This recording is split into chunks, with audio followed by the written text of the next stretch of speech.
Hi, this is Susan. Hi, Susan. Well, my heart's beating really super fast, and I'm having a hard time breathing, so I think I should start. um, Interestingly, I didn't know that Simorg actually means 30 birds. I just thought it was sort of a group, a large group of birds, and then now just hearing that specific number, it really occurred to me that we're speaking about starting with the inner, and then how can we shift the huge world around us. And I thought, 30 is such a beautiful number. 30 is a number that we can work with. So I've just been thinking in the last 15 minutes or so, like, who are my 30? So I guess I'm answering the question with another question, and I'm kind of really beautifully touched by thinking about who are my 30 and how my 30 will then intertwine with their 30. Maybe some people will be the same, or maybe some characters will move in and out. But the idea of having this solid 30 with whom I can do my Oh, thank you. Thank you, Susan. my life. So that's the question, to answer your question. Thank you. Who would like to go next? Okay, we need to move on. Who would like to go next? Okay, Deborah. My edge is to do with the quality and depth and breadth of loving presence and its capacity in my life to absorb the sorrows that I'm feeling right now, the joys, the excitement about all the things that I'm excited about, just the everything of my life that presents. That edge is what embraces me in every single type of moment that's going on in my life. And there's no capacity for depth or bottom or largeness with that. Thank you, Deborah. Who'd like to go next? Libby.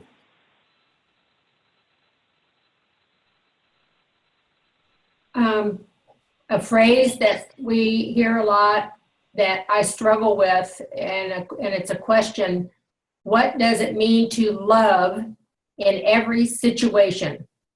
And I guess that's what I would say I struggle with, because there are times when I don't feel loving, and yet I know that's what's being called for. So that's my challenge. That's the edge. Thank you, Libby.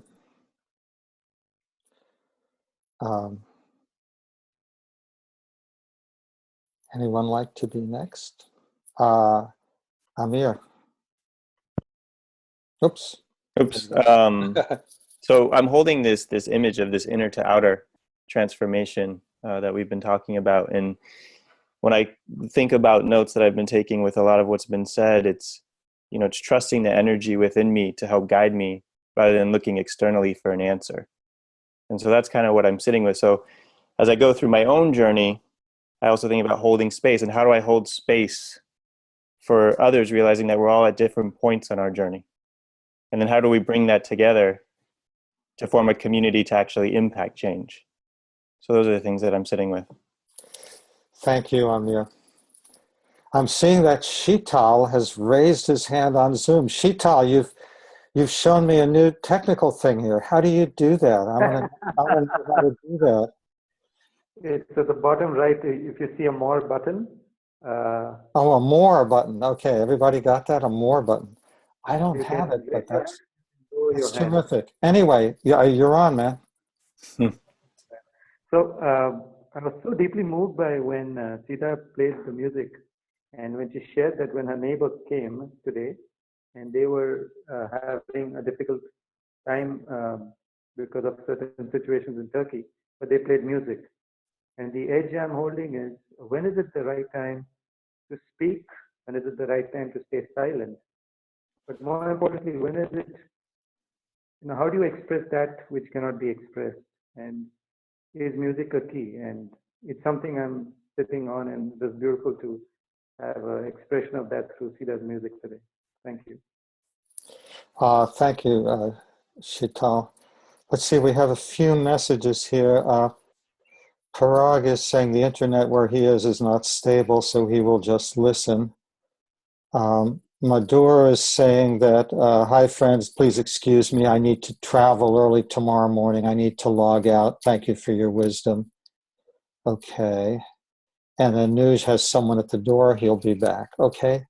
Anyway, we're here. Who would like to be next? Preeta, I will unmute you. Okay. It's always hard to follow my friend Sheetal, who always has something. But I will try.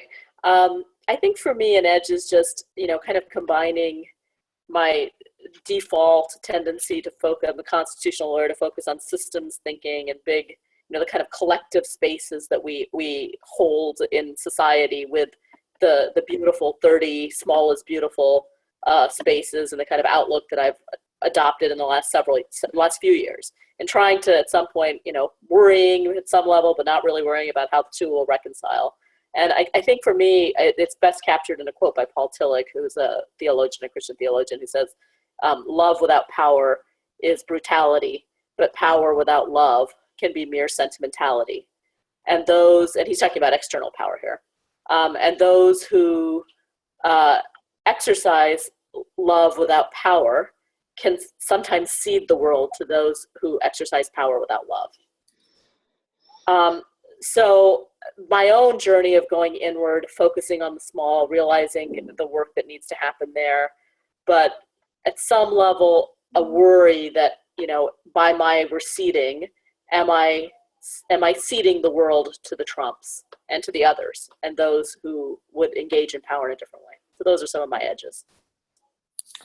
Thank you, Preeta.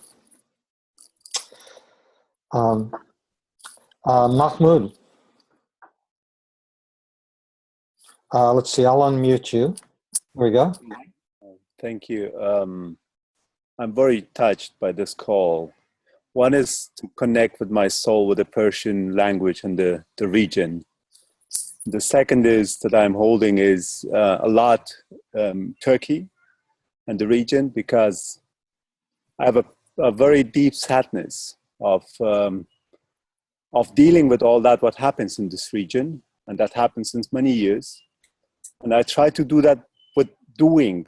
I'm a lot in doing since 2010, working in Afghanistan, working with these beautiful souls, and now trying to go to Iran. And I have a lot of challenge of saying, how much space do I take for myself to go inwards again? Because I see so much need outside, and I do the active work needed, because I have the feeling that the majority of people they are unhappy with what happens, and there are very little voices coming out, or the voices coming in the places where the power hits them. So I'm in the edge of not knowing what to do now. What is my call to do? And that is my confusion, the edge, and that hurts, and I carry a lot of sadness, and I often avoid this kind of circle in order to go and to not think and to do, and that is something which I'm juggling with. Thank you. So glad you're here and juggling here with us. I see Lynn. I'm going to unmute you. I'd like to follow Mahmoud. In this disintegrated world where we are building walls and humiliating one another, I think that Kamyar and Seta defined it really well. You were asked, what do? And you jokingly said, I don't know. But then you defined it really well, as did other people. And it really is about connection. And the edge of not knowing for me is, in this life of building connections, to trust and have faith that it will lead to community.